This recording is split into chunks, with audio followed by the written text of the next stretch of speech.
Hello and welcome to Crafting Unedited. My name is Sierra and today I'm going to be using some sublimation paper from Koala.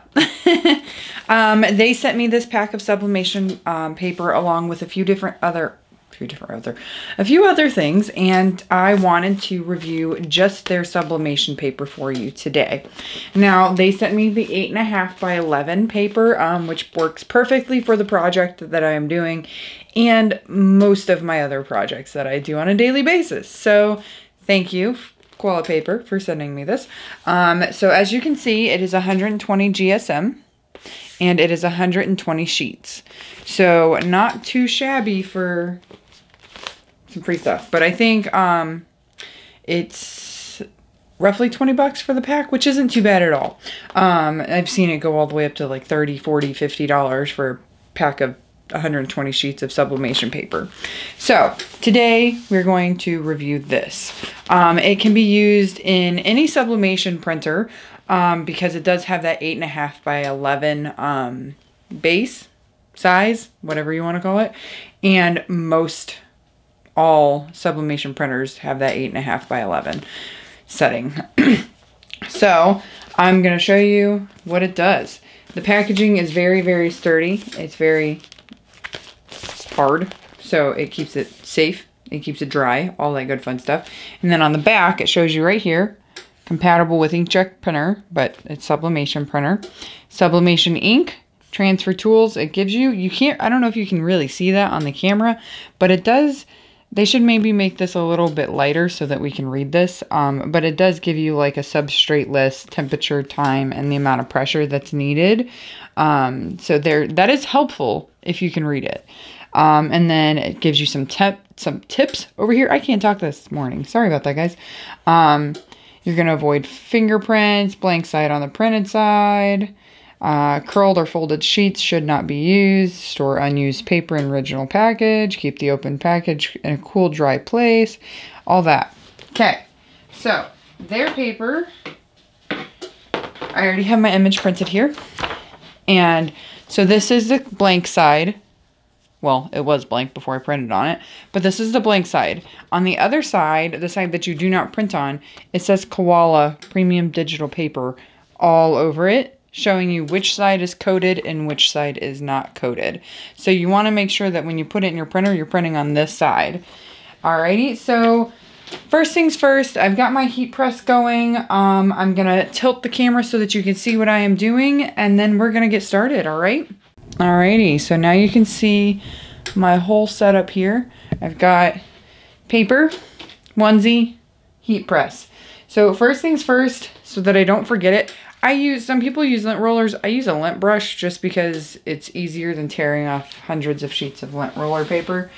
So I have my onesie here, and I'm just gonna take this across, get rid of any fuzzies or lint that might be on it, or even dog hair, because my dog is a jerk and he likes to place his hair everywhere.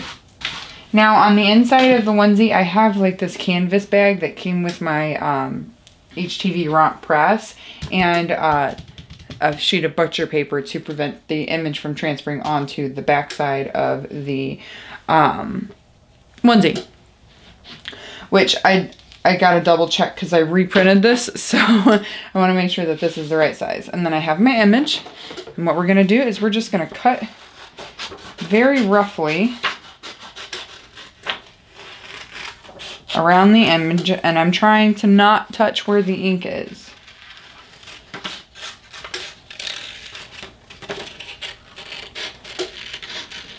And that's primarily because you don't want to get like oils or anything on the ink, so that it doesn't ghost or anything on you.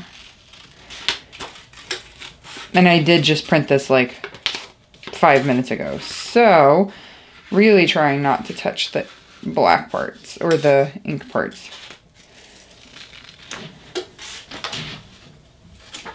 Right. So the cut doesn't have to be perfect, just a rough cut around the edges here. And then we're going to place it where we want it on our onesie, face down. Oh yeah, that's fine. Double check your butcher paper on the inside. and make sure that it's straight. So you see there, I've got my image on here. I haven't taped it yet. And then I've got the stuff underneath it. It's as straight as I think I can get it. And it's pretty centered. I'm going to move it up just a tad because it is a onesie. And if they want to put some shorts or something on the baby, it's going to come to like about here. So you just want to make sure that you cover all the bases. Next, you're going to use some heat resistant tape. The canvas bag is underneath, and I just thought of this. It's going to become a question, and I already know it. The canvas bag is between the two layers, not to prevent it from going through the ink from going through the onesie. That's what the butcher paper is for. It is so that it raises the onesie, the top of the onesie, just enough that when I press it, the lips, the edges from the seams aren't going to affect the pressure on the transfer. Because if you press it and you don't have something inside of it, you're not going to get an even pressure zone. You want even pressure all throughout your image. And if you don't put something inside of the onesie or the shirt, it's going to have that issue. Something that you can get instead of using whatever you have, they have pressing pillows. And I can drop a link for one of those in the description for you. I'm also going to drop a link for this koala paper. You can get a discount on it if you use my link and my code. All right, so now that we have this, I've got my image taped from the top and the bottom. Some people tape it all the way around. I don't deal with that. It's just the top and the bottom, and it's fine. And then you have an extra sheet of butcher paper to place on top once it's in the press. Should be as big as the thing, but you know, it's fine. So next we get it ready to press. And that's just bringing it over here, putting it onto the heat press. And I like to, you know, just get it on there with some of it hanging off is totally fine. The whole thing does not need to be on the press. You can put it on the press if you want, but I try to avoid the seams if I can. This just avoids any oopsies. All right, again, just double checking that layer of butcher paper underneath, making sure that it covers. We're good. Butcher paper on top. Now, one of the most important things about sublimation or even heat pressing in general is you want to make sure that your blank is flat. There's no wrinkles, no folding, no nothing. Now that that's all good, flat.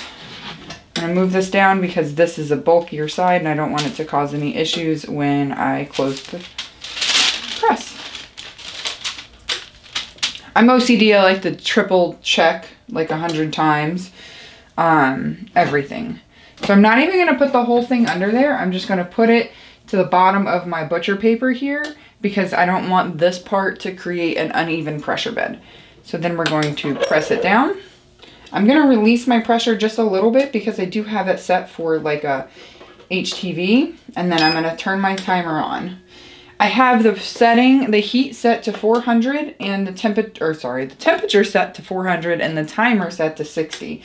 So it'll press for 60 seconds, then we'll lift it, we'll remove the butcher paper, we'll remove the transfer paper, and then I'll show you the results. So far I've used this sublimation paper for many projects, and it does transfer very, very well. It has a very high transfer rate. You'll be able to see that in just a second. You saw how vibrant that image was in the beginning. It's super vibrant, and I just printed it on regular settings. I didn't do any adjusting with the exception of turning fast print off of my printer, but that was really it. I didn't do anything extra. And I printed directly from Design Space. It does the same with Word. You know, you get really good coloring from Microsoft Word. All right, 4, 3, 2, 1. Now, when you lift the heat press, you want to slowly lift it so that it doesn't move anything underneath it. Let me just slide it over.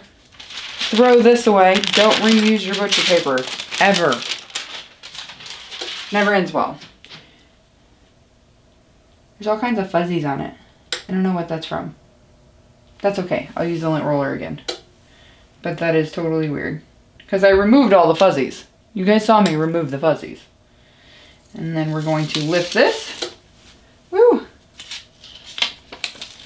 And you can see here, look at how much ink is off of this. That is insane. That's the black, of course, is going to have more ink. I do have it set to premium presentation paper for my print paper. But that's a lot of ink that came off of there.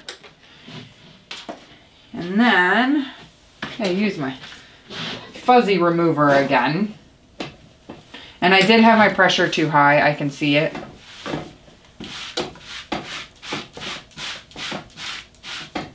I can see the outline of the paper. But that's okay because it'll come out when I wash it. And because this is a baby onesie, oh no. I will be washing it before I give it to the new owner. That's so wild that all those fuzzies are on there. I don't know that you can see these, but oh, seriously. Okay, we've got our onesie here. Look at that coloring. How insane. Like, that's so vibrant. Got really good color on that. Super orange. And that black is like legit. It's beautiful. All right, let me point you back up to me. And let's get off of here. Hello. Hi again. All right, so we've got our finished onesie. It looks beautiful. The onesie is from Heat Transfer Warehouse. I can drop a link in the description for this as well if you'd like. They do come in many colors. I have black, there's a light blue raglan type, there's a gray raglan, there's a light orange, a yellow, there's so many cute colors. And then they also have just plain white and gray that are sublimation ready. These are 100% polyester. You can see there, 100% polyester. Therefore, the transfer rate is amazing. All right. That's all I got for you guys. I just wanted to show you that koala paper, go over how well it works and how beautifully it works, and give you some info and drop a link so that you guys can get some discounts on it too. So until next time, my crafty peeps, we'll see you later.